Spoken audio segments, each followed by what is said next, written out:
കുട്ടിപ്പട്ടാളം ഞങ്ങൾ കുട്ടിപ്പട്ടാളം, യേശുവിൻ്റെ പാതയിൽ പോകും പട്ടാളം. കുട്ടിപ്പട്ടാളം ഞങ്ങൾ കുട്ടിപ്പട്ടാളം, യേശുവിൻ്റെ പാതയിൽ പോകും പട്ടാളം. ശക്തരിൽ ശക്തരാണു നാം, യേശുവിൻ്റെ ശിഷ്യരാണു നാം. ശക്തരിൽ ശക്തരാണു നാം, യേശുവിൻ്റെ ശിഷ്യരാണു നാം. വചനമെന്ന വാളെടുത്തു പോരാടാം, സാത്താനെ കണ്ടാലോ പോരാടാം. വചനമെന്ന വാളെടുത്തു പോരാടാം, സാത്താനെ കണ്ടാലോ പോരാടാം.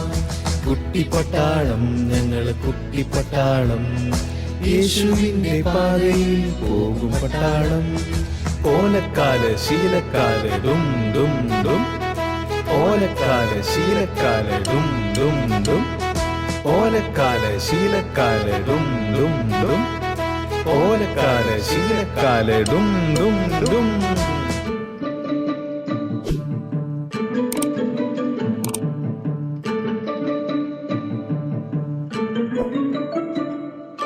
കൂട്ടുകാരെ കേട്ടിടുവിൻ ഈയൊരു കാര്യം, ഈയൊരു കാര്യം. സ്വർഗത്തിൻ വാതിൽ തുറക്കാനായി ഈശോ ചൊല്ലിയ ഈ കാര്യം, ഈശോ ചൊല്ലിയ ഈ കാര്യം. കൂട്ടുകാരെ കേട്ടിടുവിൻ ഈയൊരു കാര്യം, ഈയൊരു കാര്യം. സ്വർഗത്തിൻ വാതിൽ തുറക്കാനായി ഈശോ ചൊല്ലിയ ഈ കാര്യം, ഈശോ ചൊല്ലിയ ഈ കാര്യം. അമ്മാ വെല്ലം തരണേ, അമ്മാ വെല്ലം തരണേ. വിശക്കുന്നമ്മ വിശക്കുന്നമ്മ, തിന്നാനൊന്നും കിട്ടിയില്ല. അന്തി ഉറങ്ങാൻ കൂരയില്ല, എന്തെങ്കിലും ഒന്ന് തന്നിടണേ, എന്തെങ്കിലും ഒന്ന് തന്നിടണേ. വിശക്കുന്നമ്മ വിശക്കുന്നമ്മ, തിന്നാനൊന്നും കിട്ടിയില്ല. അന്തി ഉറങ്ങാൻ കൂരയില്ല, എന്തെങ്കിലും ഒന്ന് തന്നിടണേ, എന്തെങ്കിലും ഒന്ന് തന്നിടണേ. പൊക്കോണം പൊക്കോണം ദൂരെ ദൂരെ ദൂരെ, എനിക്കിപ്പോൾ ഒട്ടും നേരമില്ല. പൊക്കോണം ദൂരെ ദൂരെ ദൂരെ, എനിക്കിപ്പോൾ ഒട്ടും നേരമില്ല. എന്റെ കയ്യിലാണേലൊന്നുമില്ല. വാതിലടച്ചു തോമച്ചേട്ടൻ, വാതിലടച്ചു തോമച്ചേട്ടൻ. പൊക്കോണം ദൂരെ ദൂരെ ദൂരെ, എനിക്കിപ്പോൾ ഒട്ടും നേരമില്ല. പൊക്കോണം ദൂരെ ദൂരെ ദൂരെ, എനിക്കിപ്പോൾ ഒട്ടും നേരമില്ല. എന്റെ കയ്യിലാണേലൊന്നുമില്ല. വാതിലടച്ചു തോമച്ചേട്ടൻ, വാതിലടച്ചു തോമച്ചേട്ടൻ. അയ്യോ പാവം. വെള്ളം കുടിക്കേ ക്ഷീണമകറ്റ്, എന്നുടെ ചോറിൽ പാതി തരാം. വെള്ളം കുടിക്കേ ക്ഷീണമകറ്റ്, എന്നുടെ ചോറിൽ പാതി തരാം. തമ്പുരാൻ നിന്നെ കൈവിടില്ല എന്നു പറഞ്ഞു വർക്കിച്ചേട്ടൻ, എന്നു പറഞ്ഞു വർക്കിച്ചേട്ടൻ. വെള്ളം കുടിക്കേ ക്ഷീണമകറ്റ്, എന്നുടെ ചോറിൽ പാതി തരാം. വെള്ളം കുടിക്കേ ക്ഷീണമകറ്റ്, എന്നുടെ ചോറിൽ പാതി തരാം. തമ്പുരാൻ നിന്നെ കൈവിടില്ല എന്നു പറഞ്ഞു വർക്കിച്ചേട്ടൻ, എന്നു പറഞ്ഞു വർക്കിച്ചേട്ടൻ. ഒടുവിൽ മരിച്ചു രണ്ടുപേരും, വർക്കിച്ചേട്ടൻ സ്വർഗത്തേരിലേറി. ഒടുവിൽ മരിച്ചു രണ്ടുപേരും, വർക്കിച്ചേട്ടൻ സ്വർഗത്തേരിലേറി. സ്വർഗം കിട്ടാത്ത തോമച്ചേട്ടൻ ഈശോ പറഞ്ഞതു കേട്ടു ഞെട്ടി, ഈശോ പറഞ്ഞതു കേട്ടു ഞെട്ടി. ഒടുവിൽ മരിച്ചു രണ്ടുപേരും, വർക്കിച്ചേട്ടൻ സ്വർഗത്തേരിലേറി. ഒടുവിൽ മരിച്ചു രണ്ടുപേരും, വർക്കിച്ചേട്ടൻ സ്വർഗത്തേരിലേറി. സ്വർഗം കിട്ടാത്ത തോമച്ചേട്ടൻ ഈശോ പറഞ്ഞതു കേട്ടു ഞെട്ടി, ഈശോ പറഞ്ഞതു കേട്ടു ഞെട്ടി. വിശക്കുന്നവനായി ഞാൻ വന്നപ്പോൾ നീ എനിക്കൊന്നും തന്നതില്ല. വിശക്കുന്നവനായി ഞാൻ വന്നപ്പോൾ നീ എനിക്കൊന്നും തന്നതില്ല. അന്നു നീ വാതിലടച്ചതുപോൽ സ്വർഗത്തിൻ വാതിലടഞ്ഞുപോയി, സ്വർഗത്തിൻ വാതിലടഞ്ഞുപോയി. വിശക്കുന്നവനായി ഞാൻ വന്നപ്പോൾ നീ എനിക്കൊന്നും തന്നതില്ല. വിശക്കുന്നവനായി ഞാൻ വന്നപ്പോൾ നീ എനിക്കൊന്നും തന്നതില്ല. അന്നു നീ വാതിലടച്ചതുപോൽ സ്വർഗത്തിൻ വാതിലടഞ്ഞുപോയി, സ്വർഗത്തിൻ വാതിലടഞ്ഞുപോയി. കൂട്ടുകാരെ കേട്ടിടുവിൻ ഈയൊരു കാര്യം, ഈയൊരു കാര്യം. സ്വർഗത്തിൻ വാതിൽ തുറക്കാനായി ഈശോ ചൊല്ലിയ ഈ കാര്യം, ഈശോ ചൊല്ലിയ ഈ കാര്യം. കുട്ടിപ്പട്ടാളം, ഞങ്ങൾ കുട്ടിപ്പട്ടാളം, യേശുവിൻ്റെ പാതയിൽ പോകും പട്ടാളം. കുട്ടിപ്പട്ടാളം, ഞങ്ങൾ കുട്ടിപ്പട്ടാളം, യേശുവിൻ്റെ പാതയിൽ പോകും പട്ടാളം. ഓലക്കാല് ശീലക്കാല് ഡും ഡും ഡും, ഓലക്കാല് ശീലക്കാല് ഡും ഡും ഡും, ഓലക്കാല് ശീലക്കാല് ഡും ഡും ഡും, ഓലക്കാല് ശീലക്കാല് ഡും ഡും ഡും. ഹായ് ഫ്രണ്ട്സ്, എല്ലാവർക്കും ഷാലോൺ ടി വിയും ജീസസ് യൂത്ത് കെയറോസ് ബഡ്സും ഒരുക്കുന്ന ലിറ്റിൽ ഹാർട്സിലേക്ക് സ്വാഗതം. നമ്മുടെ ആക്ഷൻ സോങ് ഒക്കെ അടിപൊളിയായിരുന്നു അല്ലേ? എങ്കിൽ നമുക്ക് നമ്മുടെ സെഗ്മെന്റിലേക്ക് പോയാലോ? Yes, let's watch kids vibes. നീ ഇപ്പം എന്താ ഇട്ടേക്കണേ? സാമ്പാറാ? എന്നാൽ സാമ്പാറും മുളകും കൂടെ മിക്സ് ചെയ്ത് വെച്ചേ, നല്ല ടേസ്റ്റ്. സാമ്പാർ ഒറ്റ അമ്മോ അടിപൊളി.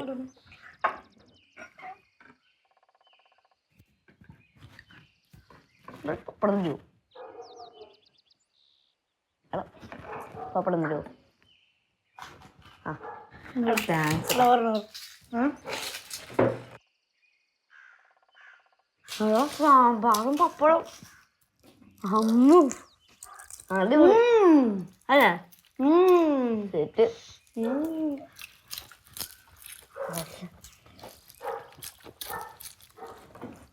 ഇടിച്ച് വെള്ളം വേണം.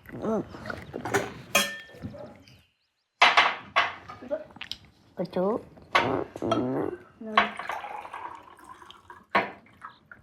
മതിയില് മതി, ധാരാളം.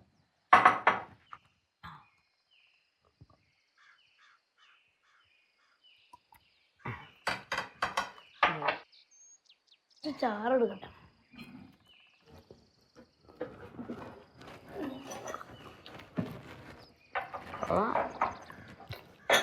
സാമ്പാർ വേണോ? സാമ്പാർ കണ്ടോ? സാമ്പാറുണ്ട്. പിന്നെ ആ, നല്ല സമയത്തല്ല വന്നേക്കുന്നേ. എടാ, എന്താടാ ഈ കാണണേ? പായസാണോടാ? കുഴച്ച് മറിച്ച്. ദോശ പപ്പടം തരുവോടാ? എന്റെ ജോഷുവാ, എന്താ പപ്പടം ഇല്ല? എടാ, ഇതെന്താടാ? കഴിച്ച കൈ കൊണ്ടാണോടാ പപ്പടം എടുത്തു തരണേ? ഇതെന്താ ഈ ടേബിളൊക്കെ കാണണേ? ഇതെന്താ നടന്നേ? നിങ്ങൾ അടി ഉണ്ടാക്കിയോ? നിങ്ങള് കഴിക്കുന്ന കാണണേ? അതെ, ഫുഡുകൾ തമ്മിലൊരു അടിയുണ്ട്. ഇതൊക്കെ അറിയാം. മോരൊക്കെ ഇവിടെയൊക്കെ നിറച്ചെറിഞ്ഞിട്ടേക്ക്. അതല്ലേ പറഞ്ഞേ, ഫുഡ് അടിയുണ്ടായി. ഞാൻ എടുത്തപ്പോ വീണതാ. എടുത്തപ്പോ വീണതല്ലേ? കുറച്ച് വെള്ളം തരുവോടാ? എപ്പോ? എടാ, നീ ഏത് സ്കൂളിലാ പഠിക്കുന്നേ? എടാ, നമ്മള് ഭക്ഷണം കഴിക്കുമ്പോ അത്യാവശ്യം ഒരു ഡിസിപ്ലിൻ കീപ്പ് ചെയ്യണ്ടേ അല്ലേ? ഇങ്ങനെ കഴിച്ചു കഴിഞ്ഞാൽ ആർക്കെങ്കിലും കഴിക്കാൻ തോന്നുക? നിങ്ങളിപ്പോ ഒരു വലിയൊരു ഒരു ലക്ഷറിയസ് ആയിട്ടുള്ള ഒരു മോളിൽ പോവാ, അപ്പൊ അവിടെ ഇങ്ങനെയൊക്കെ അവരിങ്ങനെ തലയിലൊക്കെ ചൊറിഞ്ഞ് അഴുക്ക് കിട്ടുന്ന നിങ്ങൾ കഴിക്കുവോ? നിങ്ങള് ഭക്ഷണം? ഇല്ല അല്ലേ? ഛർദിക്കാൻ വരുന്നുണ്ട്. അപ്പൊ നമ്മളിങ്ങനെ വൃത്തികരമായിട്ട് കഴിക്കാവോ? അല്ലേ? നമ്മൾ അറ്റ്ലീസ്റ്റ് നമ്മളൊരു ടേബിൾ മാനേഴ്സ് ഒക്കെ പഠിപ്പിച്ചിട്ടില്ലേ സ്കൂളില്? അതൊന്നും ഉണ്ടാവില്ലായിരിക്കും അല്ലേ? പഠിപ്പിച്ചിട്ടില്ലേ? അല്ല, നമ്മൾ കഴിക്കുന്ന ഭക്ഷണം വൃത്തിയായിട്ടൊക്കെ കഴിക്കണ്ടേ? ഇങ്ങനെയൊക്കെ കഴിച്ചു കഴിഞ്ഞാൽ ആർക്കെങ്കിലും ഒക്കെ കഴിക്കാൻ തോന്നുവോ? അപ്പൊ ഇനി ഇങ്ങനെ ചെയ്യോ? എങ്ങനെ ചെയ്യില്ല? കുഴക്കില്ല. കുഴച്ചൊക്കെ കഴിച്ചോ, പക്ഷെ എന്ത് പാടില്ല? ഇപ്പൊ നീ ഗ്ലാസ് ഇങ്ങനെ തരുമ്പോഴേക്കും അല്ലേ കയ്യിലുള്ള ഫുള്ള് ഫുഡൊക്കെ ഇപ്പൊ ഞാൻ കഴിക്കുവാണെങ്കിൽ ഞാൻ തരട്ടെ. ഞാനിപ്പോ ഭക്ഷണം കഴിച്ചിട്ട് ആ കൈയൊക്കെ ഇട്ട് ഞാൻ കുഴച്ചിട്ട് വെള്ളത്തിലൊക്കെ കലക്കി തരുവാണെങ്കിൽ ഇപ്പൊ എന്ത് പറയും? വോമിറ്റ് ചെയ്യാൻ വരും അല്ലെ? നമുക്ക് തന്നെ വൃത്തിയായില്ല അല്ലേ? അപ്പൊ ഇങ്ങനെ ചെയ്യില്ലല്ലോ. ഇനി നല്ല പിള്ളേരായിട്ട് വൃത്തിയിലൊക്കെ കഴിക്കില്ലേ ഭക്ഷണം? ഭക്ഷണം കഴിച്ചു കഴിഞ്ഞു അപ്പൊ ചേട്ടന്മാര്? ഇനി കൈ എങ്ങനെയാ നിങ്ങൾ കഴുകുന്നേ? ഇങ്ങനെ ടാപ്പ് തുറന്ന് കൈയടിയിൽ ടാപ്പ് തുറന്ന് എങ്ങനെ? ഇങ്ങനെ ഏത് കൈ കൊണ്ട്? Right hand. അതാണോ അതിന്റെ രീതി? ആണോ? യെസ്. ശരിക്കും നിങ്ങൾക്ക് അറിയാം എങ്ങനെയാ കൈ കഴുകുന്നത്? എങ്ങനെ കൈ കഴുകുന്നത്? ടാപ്പ് എങ്ങനെയാ തുറക്കണ്ടേ നമ്മള്? കറക്കി റൈറ്റ് ഹാൻഡ് കൊണ്ടാണോ? യെസ്. ലെഫ്റ്റ് ഹാൻഡ് കൊണ്ടാണ്. ജോഷ പറയും എങ്ങനെയാ ശരിക്കും നമ്മൾ ചെയ്യാറ്? അല്ലേ ലെഫ്റ്റ് ഹാൻഡോട് നമ്മൾ വൃത്തിയുള്ള കൈ കൊണ്ടല്ലേ നമ്മൾ തുറക്കണേ? ഈ വലത്തേൽ അഴുക്കൊക്കെ വെച്ചിട്ടാണോ തുറക്കുന്നേ? അല്ല അല്ലേ, ലെഫ്റ്റ് ഹാൻഡോട് തുറന്നില്ലെങ്കിൽ എന്ത് പറ്റും? നമ്മൾ കഴുകി അങ്ങ് പോകും, അടുത്ത് വരുന്ന ആളുടെ കയ്യിൽ എന്താവും? നമ്മളുടെ ഫുഡ് വേസ്റ്റിന്റെ ബാക്കിയൊക്കെ ഇരിക്കും. അതൊരു മര്യാദയാണോ? അത് ശരിയായ രീതിയാണോ? അപ്പൊ എല്ലാം നിങ്ങൾക്ക് അറിയാം അല്ലേ? നല്ല പിള്ളേരാണ്, പക്ഷെ ചെയ്യില്ല, ഇച്ചിരി മടിയല്ലേ? അപ്പൊ ഇനി തുടങ്ങി ഇങ്ങനെയായിരിക്കോ? എങ്ങനെ ഇങ്ങനെയായിരിക്കോ? പിന്നെ നന്നായിട്ട് ചെയ്യും, വൃത്തിയായിട്ടൊക്കെ സൂക്ഷിക്കും, അഴുക്കൊന്നും ആക്കില്ലല്ലോ? ഉറപ്പല്ലേ?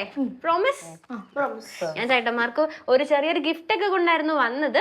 എന്തായാലും ഈ അവസ്ഥയിൽ ഞാൻ തരുന്നില്ല, ആ ടേബിളിൽ വെക്കാട്ടോ. നിങ്ങൾ എടുത്താൽ മതി. കെയ്റോസ് ബഡ്സ് ആണ്, വായിക്കണം കേട്ടോ.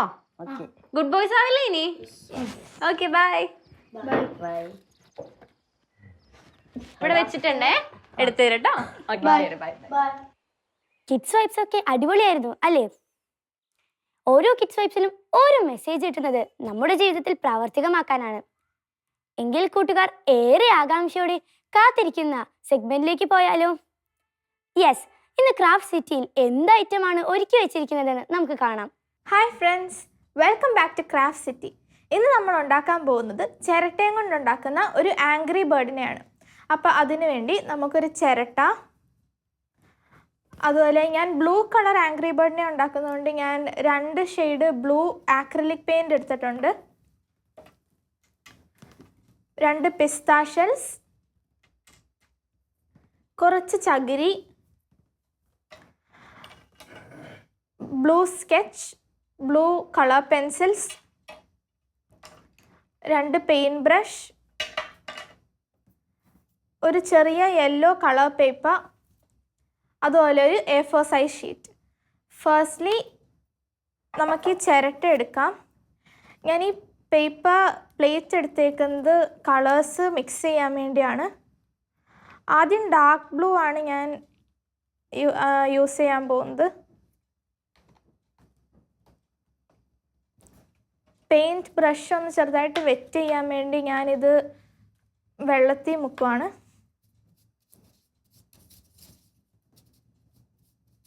കുറച്ച് പെയിൻ്റ് എടുത്തിട്ട് ഈ ചിരട്ടയുടെ ഒരു 3/4 നമുക്ക് ഈ ഡാർക്ക് ബ്ലൂവും കൊണ്ട് പെയിൻറ് ചെയ്യണം.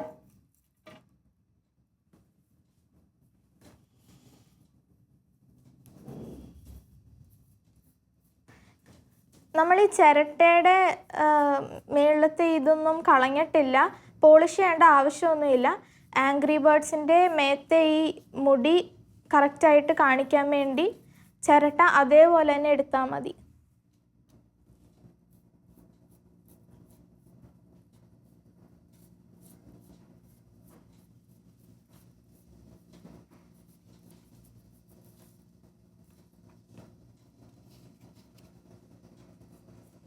ഇടയ്ക്ക് ഗ്യാപ്പൊന്നും ഇല്ലാതെ ഫുള്ള് ബ്ലൂ കളറും കൊണ്ട് തന്നെ ഫില്ല് ചെയ്യണം.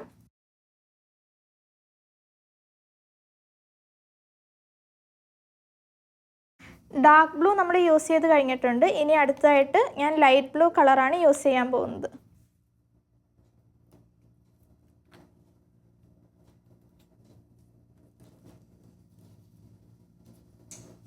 ഏറ്റവും നല്ലത് സെയിം ഷെയ്ഡ് തന്നെ വൈറ്റ് യൂസ് ചെയ്ത് ലൈറ്റ് ആക്കുന്നതാണ്. പക്ഷേ എൻ്റെ കയ്യിൽ വൈറ്റ് ഇല്ലാത്തതുകൊണ്ടാണ് ഞാൻ 2 കളറായിട്ട് യൂസ് ചെയ്യുന്നത്.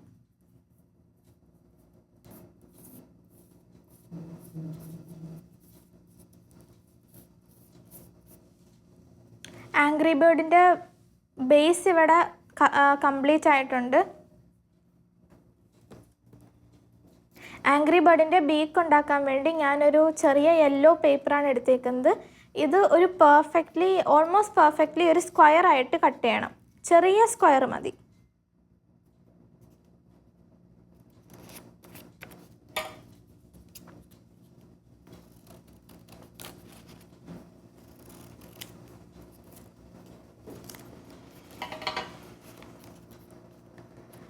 ഇനി ഇതിൻ്റെ ടോപ്പ് 2ഉം അടിയിലോട്ട് ഫോൾഡ് ചെയ്യണം.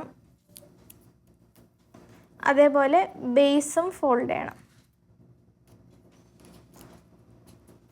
അത് പിന്നെ ഒരു സ്ക്വയർ ആയിട്ടുണ്ട്. നമുക്കതിനകത്ത് ജസ്റ്റ് ഫെവിക്കോൾ വെച്ചൊന്ന് ഒട്ടിച്ചു കൊടുക്കാം.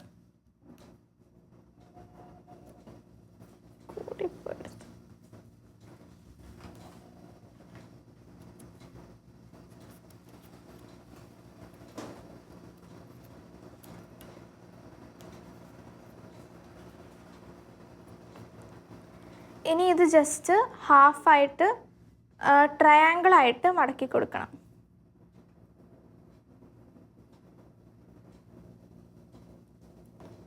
ആംഗ്രി ബേർഡിൻ്റെ ബീക്ക് ഇത്രയേ ഉള്ളൂ. ഇനി നമ്മൾ കണ്ണാണ് ഉണ്ടാക്കാൻ പോകുന്നത്. ഒരു A4 സൈസ് ഷീറ്റ് എടുത്തിട്ട് അത് ജസ്റ്റ് ഒന്ന് ഫോൾഡ് ചെയ്യണം. എന്നിട്ട് കണ്ണിൻ്റെ ഷേപ്പിൽ വരച്ചു കൊടുക്കാം.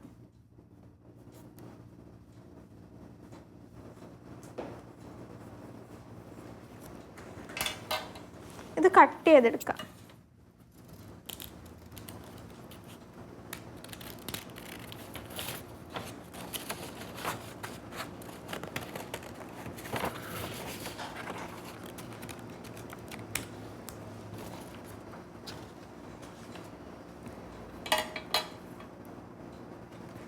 ഇനി ഇതിൻ്റെ നടുക്കായിട്ട് കുറച്ച് വരച്ച് കൊടുക്കാനുണ്ട് കണ്ണിൻ്റെ ഷേപ്പിൽ.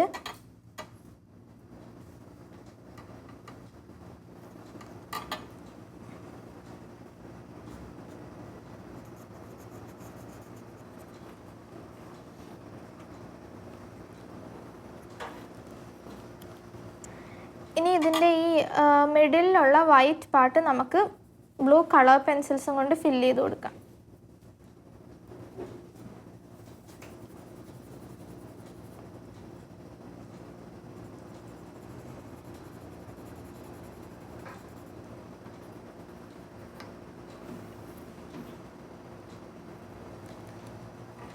ഇനി ആംഗ്രി ബേർഡ്സിന് നമുക്ക് വിങ്സ് പ്രിപ്പയർ ചെയ്യാനുണ്ട്. അപ്പം അതിനായിട്ട് 2 ചെറിയ വിങ്സ് വരയ്ക്കാം.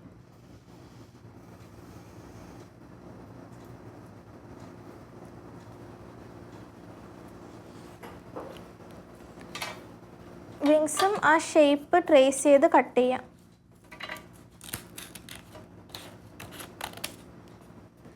ഇത് കട്ട് ചെയ്യുമ്പോൾ കുറച്ച് കെയർഫുൾ ആയിരിക്കണം.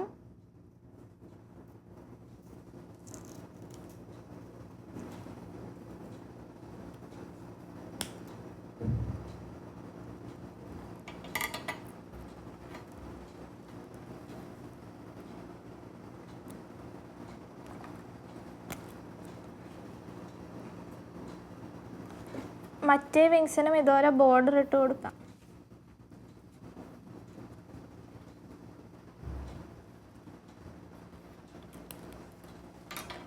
ഇനി ഇതിനകത്തും കളർ പെൻസിൽസും കൊണ്ട് ഫില്ല് ചെയ്ത് കൊടുക്കാം.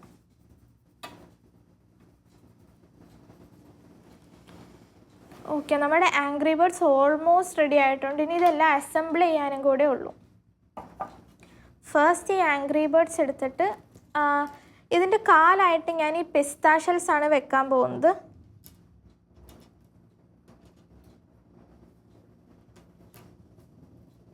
അത് നമുക്ക് ഈ ലൈറ്റ് ബ്ലൂ കളറായിട്ടുള്ള അവിടെ വെച്ച് കൊടുക്കാം.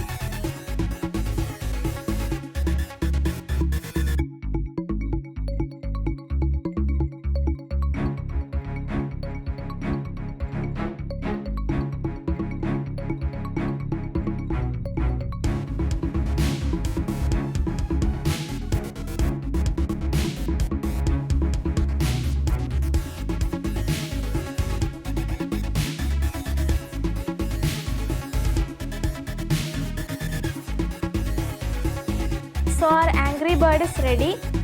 വേറെ കളറിലൊക്കെ ഉണ്ടാക്കാൻ പറ്റും. ഞാനിവിടെ പിങ്കും ഗ്രീനും ഒക്കെ ഉണ്ടാക്കി വെച്ചിട്ടുണ്ട്. അപ്പോൾ വീട്ടിലിരിക്കുന്ന ചിരട്ടയൊക്കെ റീയൂസ് ചെയ്ത് നമുക്കിങ്ങനെ ഡെക്കറേഷൻസിന് പറ്റിയ പോലെ ആംഗ്രി ബേർഡ്സിനെ ഒക്കെ ഉണ്ടാക്കി വെക്കാം. സോ അടുത്ത ആഴ്ച ക്രാഫ്റ്റ് സിറ്റിയിൽ വീണ്ടും കാണാം. അതുവരെ ബൈ ബൈ. നമ്മുടെ ഈ ചേച്ചിയുടെ ക്രാഫ്റ്റ് ഒക്കെ നല്ല രസമുണ്ടല്ലേ? എങ്കിൽ നമുക്ക് നമ്മുടെ ചേട്ടന്മാർക്കും ചേച്ചിമാർക്കും വേണ്ടിയുള്ള സെഗ്മെന്റിലേക്ക് പോകാം. വേഗം നിങ്ങളുടെ ചേട്ടന്മാരെയും ചേച്ചിമാരെയും വിളിച്ചുകൊണ്ട് പോവാം. Let's solve the puzzle.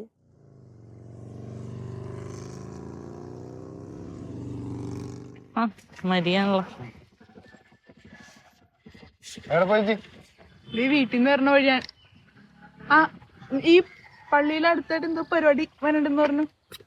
ഒരു പരിപാടി പ്ലാൻ ചെയ്യാണ്ട്. നിങ്ങളൊരു ഔട്ട്റീച്ച് പോയായിരുന്നു കേട്ടല്ലോ. ഞങ്ങള് 2 സ്ഥലത്ത് ഔട്ട്റീച്ച് പോയേ.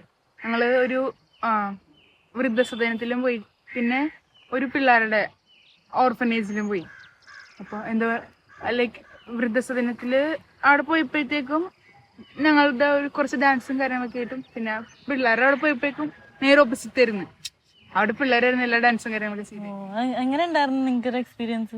നല്ലതായിരുന്നു. അതായത് നമുക്ക് ഇങ്ങനെ കാണുന്നില്ലല്ലോ, നമ്മൾ കംപ്ലീറ്റ്ലി വേറൊരു വേൾഡ് കാണുന്ന പോലെ ഇരുന്നു. നമ്മൾ എക്സ്പീരിയൻസ് ചെയ്യാത്ത കാര്യമാണല്ലോ അവിടെ ചെല്ലുമ്പോഴത്തേക്ക് നമ്മൾ കാണുന്നതൊക്കെ ചെയ്യണേ. പുതിയ എന്താ പ്ലാൻ ചെയ്തോണ്ടിരിക്കുന്നത്? ഇവിടെ ഒരു പ്രോഗ്രാം ഇങ്ങനെ പ്ലാൻ ചെയ്തോണ്ടിരിക്കുന്നു. അപ്പൊ അതിന്റെ ഭാഗമായിട്ട് ഇവിടെ യൂത്ത് ഒക്കെ ഉണ്ടോ? അപ്പോ ഇവിടെ ഇപ്പൊ പുതിയതായിട്ടൊരു ബ്രദറൊക്കെ വന്നിട്ടുണ്ട്. ഇവിടത്തെ ബ്രദർ കുറച്ച് ആക്റ്റീവാ. മീൻസ് പിള്ളേരൊക്കെ ആയിട്ടാണെങ്കിലും നല്ല കമ്പനിയും സെറ്റപ്പ്. അപ്പൊ അത് കാരണം പിള്ളേര് വന്നു തുടങ്ങി നല്ല ആക്റ്റീവായിട്ട് വരുന്നുണ്ട് ഇപ്പൊ. ബ്രദറിന്റെ സ്റ്റോറി കേട്ടപ്പോ ഞങ്ങൾക്ക് തോന്നി, ഒറ്റ മോനാ ബ്രദർ, ഒറ്റ മോനായിട്ടുള്ള ബ്രദറാ. അപ്പൊ ഇങ്ങനെ എന്താ പറയാ, സെമിനാറിലൊക്കെ ചേർന്ന് ഈശോനെ കൊണ്ടുവരാന്നുള്ളത്, കുറച്ച് ആ ഒരു വിളി സ്വീകരിക്കാന്നുള്ളതേ. ഞാനല്ലോ ഈ കാര്യത്തിൽ പേഴ്സണലി കുറച്ച് എനിക്ക് വലിയ താല്പര്യമില്ല. ഈ വൊക്കേഷൻ ഈ ഒറ്റ മോനൊക്കെ ഇങ്ങനെ അച്ഛനാവനൊക്കെ പോകുമ്പോഴത്തേക്കും അച്ഛന്റെ സാധനം കേൾക്കുമ്പോ മീൻസ് അല്ലെങ്കിൽ ബ്രദറിന്റെ സാധനം കേൾക്കുമ്പോഴത്തേക്കും നമുക്കൊരു സാധനം കിട്ടും. ബ്രദർ കുറച്ച് കാര്യങ്ങളൊക്കെ പറഞ്ഞായിരുന്നു. എന്തൊക്കെയാണ് ലൈക്ക് ബൈബിളിൽ തന്നെ പറയാനല്ല, പിതാവിനെയും മാതാവിനെയൊക്കെ ബഹുമാനിക്കുകയും അവരെ നോക്കുകയൊക്കെ ചെയ്യണമെന്ന്. നമുക്കൊരു പണി ചെയ്യാം, അതിനുള്ള ഉത്തരം നമുക്ക് നമ്മുടെ വില്യച്ചനോട് ചോദിക്കാം. വില്യച്ചനുണ്ടോ അവിടെ? അച്ഛൻ ഇവിടെ നോക്കിയിട്ട് കണ്ടില്ല, നമുക്ക് ജസ്റ്റ് ഒന്ന് അങ്ങോട്ട് നടന്നു നോക്കാം. അതെ, വില്യച്ചനെ കണ്ടിട്ടാണെങ്കിലും കുറെ നാളായി.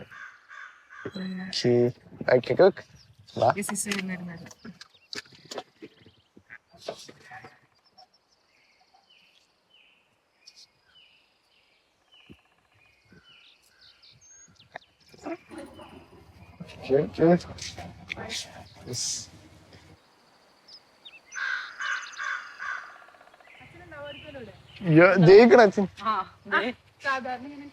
പറമ്പൊക്കെ പരിശോധിക്കാൻ ഇറങ്ങിയതായിരിക്കും. എന്താണ് തേങ്ങൊക്കെ കിട്ടിയാ? തേങ്ങൊക്കെ കിട്ടി. എന്താ പരിപാടി? 3 നേരം ഉണ്ടല്ലോ.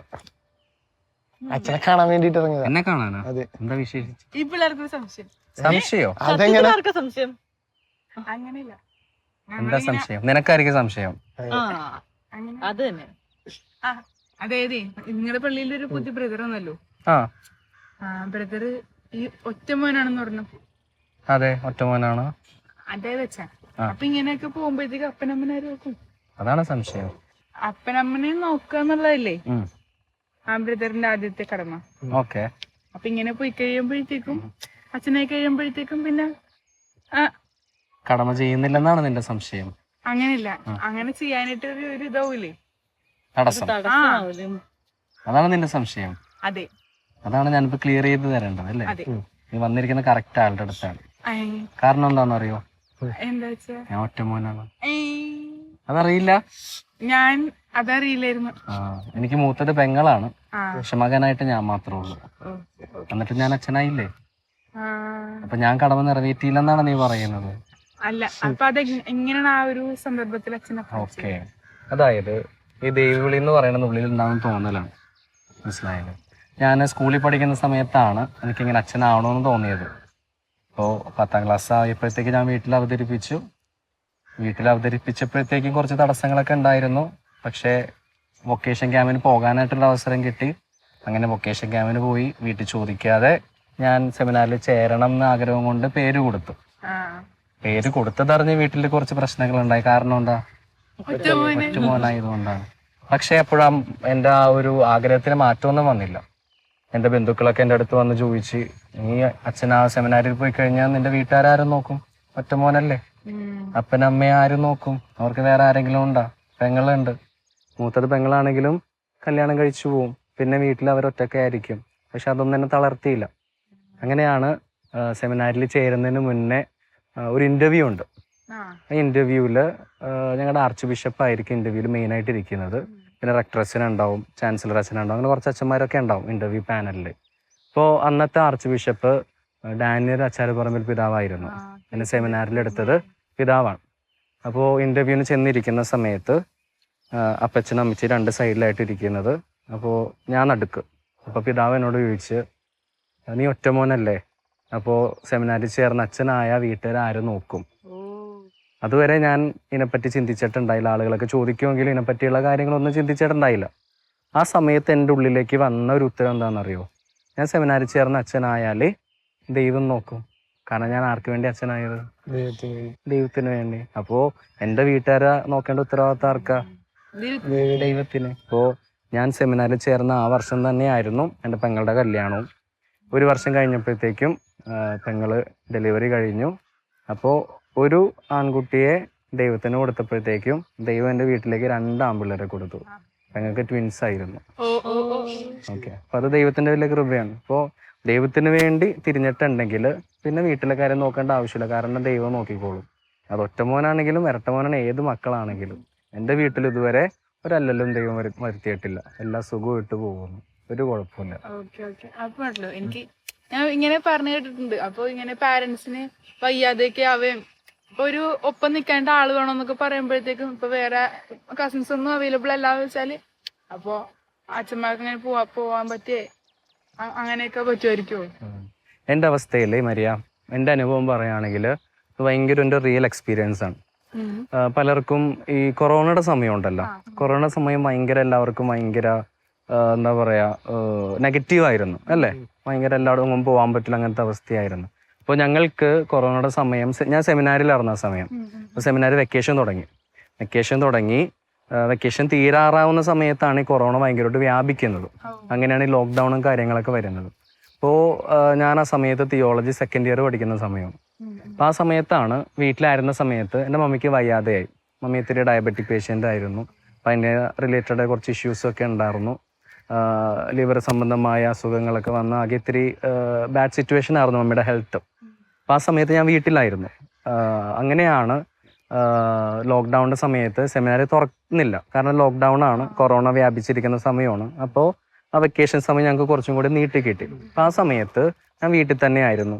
മമ്മിയുടെ ഹെൽത്ത് പരമായ ഇഷ്യൂസ് കുറച്ച് ഡൗൺ ആയിക്കൊണ്ടിരിക്കുന്ന സമയം. മമ്മിക്ക് ആഴ്ചയിൽ 1 തവണ ഹോസ്പിറ്റലിൽ പോയിട്ട് ഇഞ്ചക്ഷൻ എടുക്കണം. ആ സമയത്ത് ലോക്ക്ഡൗൺ, നമുക്കറിയാം, പുറത്തിറങ്ങാൻ വേണ്ടി പറ്റില്ല. വീട്ടിലാണെങ്കിൽ വേറെ മക്കളിൽ. ആ സമയത്ത് ഞാൻ മാത്രമേ ഉള്ളൂ. കണ്ട, കറക്റ്റായിട്ട് ദൈവം ആ സമയത്ത് തന്നെ വീട്ടിലെത്തിച്ച്. അപ്പോൾ എല്ലാ ആഴ്ചയിലും 1 ദിവസം മമ്മിയായിട്ട് ഞാനന്ന് മറ്റേ ആ സാക്ഷ്യപത്രമൊക്കെ എഴുതണം. പുറത്തു പോകാൻ എന്നെ കാര്യമൊക്കെ വെച്ച് പോണടുത്ത് എല്ലാ മൂലയ്ക്കും ചെക്ക് പോസ്റ്റ് ഉണ്ടാവും, അവിടെ എല്ലാം കാണിക്കണം. അപ്പോൾ ഞാനും മമ്മിയും കൂടി മമ്മിയായിട്ട് ഞാൻ ഹോസ്പിറ്റലിൽ പോകുന്ന വഴിക്ക് ഈ കാര്യങ്ങളെല്ലാം കാണിക്കുമ്പോൾ മാത്രമേ പോലീസ് കടത്തി വിടുള്ളൂ.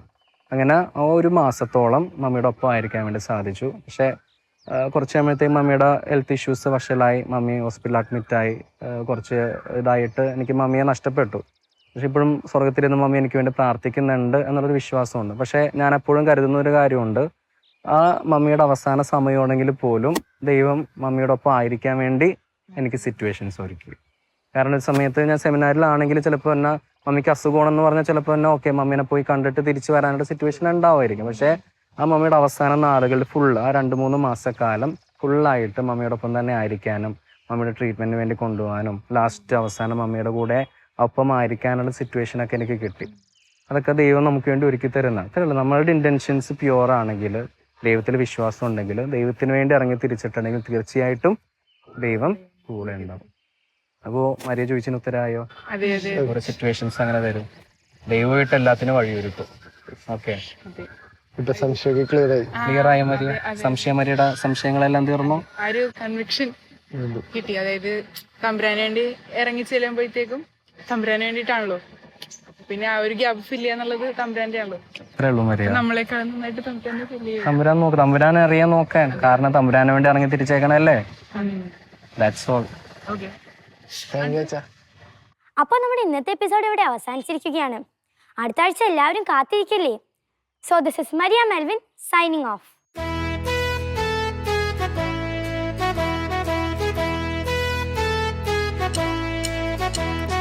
കുട്ടിപ്പട്ടാളം, ഞങ്ങൾ കുട്ടിപ്പട്ടാളം, യേശുവിന്റെ പാതയിൽ പോകും പട്ടാളം. കുട്ടിപ്പട്ടാളം, ഞങ്ങൾ കുട്ടിപ്പട്ടാളം, യേശുവിന്റെ പാതയിൽ പോകും പട്ടാളം. ശക്തരിൽ ശക്തരാണു നാം, യേശുവിന്റെ ശിഷ്യരാണു നാം. ശക്തരിൽ ശക്തരാ